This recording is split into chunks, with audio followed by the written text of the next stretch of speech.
Yo, what's good? You already know it's your boy Ken Wall. It's your boy Deja Wonder. You guys are tuning into another episode of Understated. Let's get it. Come on now! Alright, so our first topic we're going to cover is pretty current since today, this week is the Super Bowl this Sunday. Rams versus Patriots. I don't know which team you guys are rooting for, but I'm not watching it because a black quarterback didn't make it into the Super Bowl. That's just my stance. I'm not watching it, so I don't really care. But we're going to talk about Maroon 5. What happened today, Wednesday? Yes, we'll be talking about them. We'll also be talking about the Tory Lanez versus Don Q. And if anything else of relevancy pops up, at the end of this, so we just really wanted to cover those two topics. Yeah, because the first one definitely going to last long, and then Tory Lanez definitely. Yeah. Because I got a lot of stuff to say. Okay. It's not even It's not even just the Don Q stuff. We got to get into that other stuff. Okay. All right. Cool. So let's first talk about this Maroon 5 situation. So I was scrolling through the news, and Maroon 5, who will be performing at the Super Bowl this year, they decided to opt out of. There was like a news conference that was supposed to be held before the Super Bowl, and they decided that they're not going to do it anymore. Now, before people get up in arms, they're not obligated to do the news conference. Like, I've read about previous musical acts deciding not to do the news conference before the Super Bowl. What stood out to me when I was reading this article about that was that You should. Oh, okay, yeah. What stood out to me when reading this article was that they stated that they didn't want, I guess, backlash because of everything that's going on with football and police brutality and the protests and things of that nature. So I guess the band didn't want to necessarily answer questions about why they were performing in the Super Bowl when there's this social injustice going on. So they decided to back out of that news conference, but they're still performing at the actual halftime show. And they're like, well, just look out for it. So I don't know if that means that they're going to be doing something to address it during their Super Bowl performance. That's a possibility, but they may not. The funny thing about this is this whole idea is linked to the scrutiny that musicians have to go through when performing, because it is tied to culture, everyday culture. And this kind of reminds me of the scrutiny that goes with Travis Scott and Big Boy. You even had Nick Cannon do a thing last week where he was attacking Travis Scott, saying he's not part of the culture because he's performing at the Super Bowl. And on one hand, he skates Travis Scott. On the next hand, he gives Big Boy from Outkast a pass. And the thing, what are your thoughts on that, first of all? Oh, with the Travis Scott thing? Yeah, with the Travis Scott. I think this is the best way to explain it. All right, so take a look back at how this whole started. I think this is how, because I've been keeping up with it, how this whole don't perform at the Super Bowl started. One of the first people was Cardi B. Remember, she was like, I'm not performing at the Super Bowl until Colin Kaepernick. Yeah. Then we hear Jay-Z. We hear a report that Jay-Z declined to do the Super Bowl. Then we hear Rihanna decline the Super Bowl. Think about it. This might be drastic or comparing apples to oranges. This wasn't like a Rosa Parks type declared protest. Mm-hmm. Nothing was declared. Even Rosa Parks thing, her protest wasn't necessarily declared either. It was more spur of the moment. But it was still more. It was more recognized. Yeah. And you could read about that. There was a clear boycott. Yes. Boycott of this, and it was vocal too, because Martin Luther King did come out and say, he was like, we will not be using the buses. Yeah. So everyone got down with it. Everyone should have gotten down with it, and obviously they did, because change happened. So comparing it to that, it is not like that. The protests on the entertainers, black entertainers, protests in the Super Bowl was never really a declared thing. People were just doing it. Yeah. And we were just getting reports on it. Okay. So it was never a declared thing. But at the same time, I compare it to the bathroom rule. The bathroom rule, it's not a law, but when you go to the bathroom, you're at a urinal. This for men. This is men, for, all right, these men do for this men. because girls don't have. If there's space between the urinals, Yeah. you do not go next to that person. Yeah. You know not to go next to that person. You don't have to be told this. It's just an automatic. It's an thing. automatic, just like wash your hands. It's Yeah. an automatic thing. It should definitely be automatic. an automatic That shit thing. It's not automatic for people. For most people, yeah. For actually, a lot of people. But in terms of the urinal and peeing next to someone, you just don't do that. Yeah. And that's why I think Travis Scott at the end of the day is wrong. It's like the bathroom rule. But at the same time, people are kind of handling it badly because people are being very hypocritical. Because I'm not letting Big Boy off the hook. Yeah. He shouldn't be performing. Yeah, he should know. Isn't Gladys Knight also performing? Yeah, as well? she should definitely know. No, I think they're all wrong. But I feel like Travis Scott being the poster boy for all of this, like, he's not part of the culture. I'm like, Nick Cannon, come on, bro. That's a little ridiculous. That's ridiculous. But at the end of the day, that's how I think of it. I think of it like nothing was really declared. It wasn't like, all right, guys, don't perform at the Super Bowl.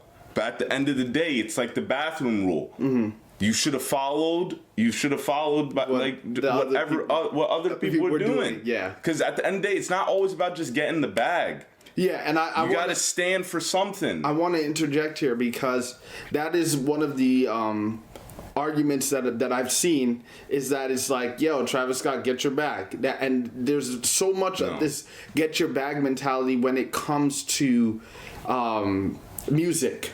Yeah. I'm just going to say music in general. And I know where that comes from because it's like, you know, a lot of where does rap culture, like the things that we talk about, you know, you come from an impoverished community, you come from not having a lot of money. I don't know Travis Scott's background, but I know where that get the bag mentality comes from, and I think that's universal. I think like anybody in any position. But nonetheless, it's like it's very much an argument of get the bag versus your principles. Yeah, you can't stop using the get the bag, that like statement, when it comes to stuff you should take a stand on. Mm-hmm. That's different. It's one of those things. I get it. Everybody has their price. If I was offered what Travis Scott was offered to perform at the Super Bowl, I don't even know if they get paid for that. It might just be free publicity. But anyways, if I'm getting money for it, depending on the price, I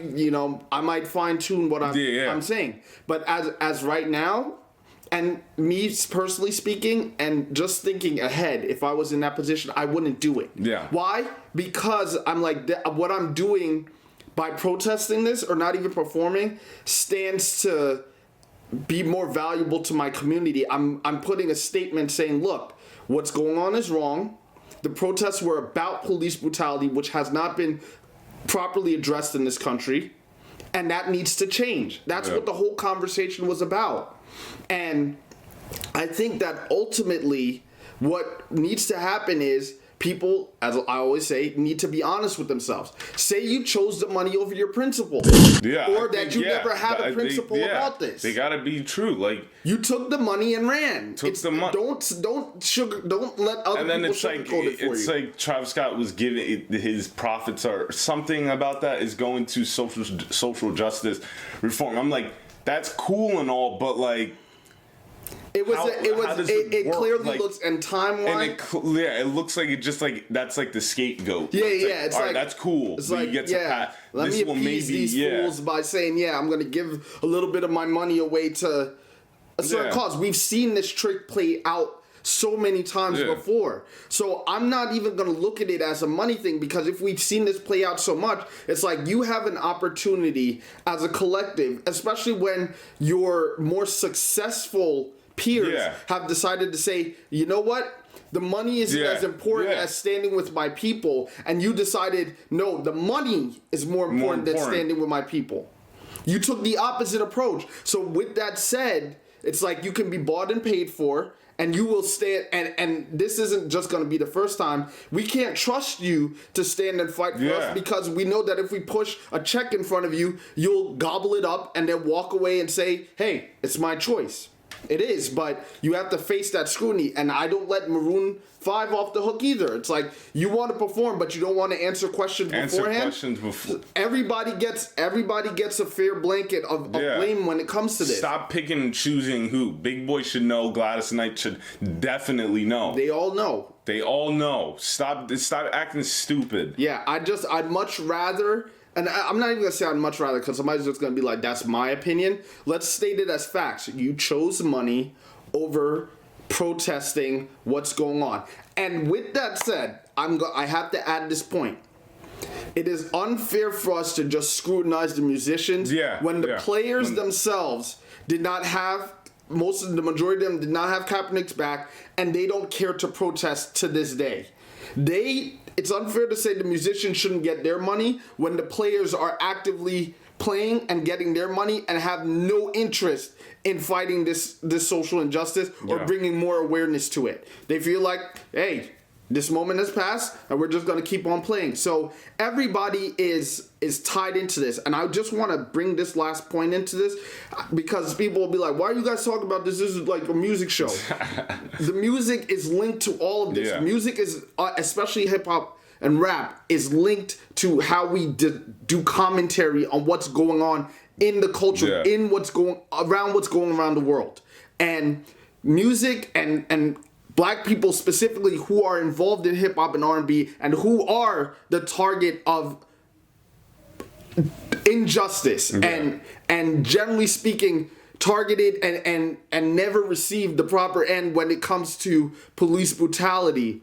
It's all linked together. So I think, it's just part of that conversation. Football, you can't deny it. It's the majority of Black players. Yeah. And hip hop is the majority of Black rappers. So it's like, this is a whole community issue at play here. And if Travis Scott and Big Boy and Gladys Knight can't understand that, then they're being willfully ignorant. Yeah. Or I'm wondering, just because I guess they're co-performing, will they have to do the news press? I'm not sure. I don't know. The article was specifically about Maroon 5. Yeah, it's a damn shame. It's a damn shame. Yeah, it's I don't know.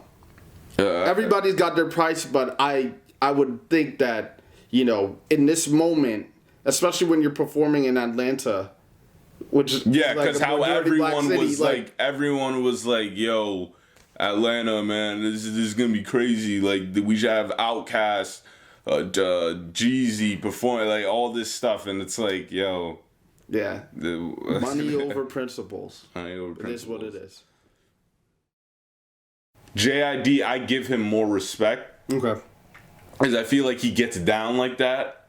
He's like and he responded. All respect. He not trying to mean this in like a bad way. He like grimy. I feel like you get like grimy in the battle. You always need that. Mm-hmm. But J. Cole, I don't know if he could. I think he could compete with J. Cole personally, based off his resume. And the reason why I say that is because what's making Tory Lanez so dangerous in my eyes is because a lot of people have been attacking him on a lot of the same stuff. Yeah, Bring the noise! Bass! How low can you go?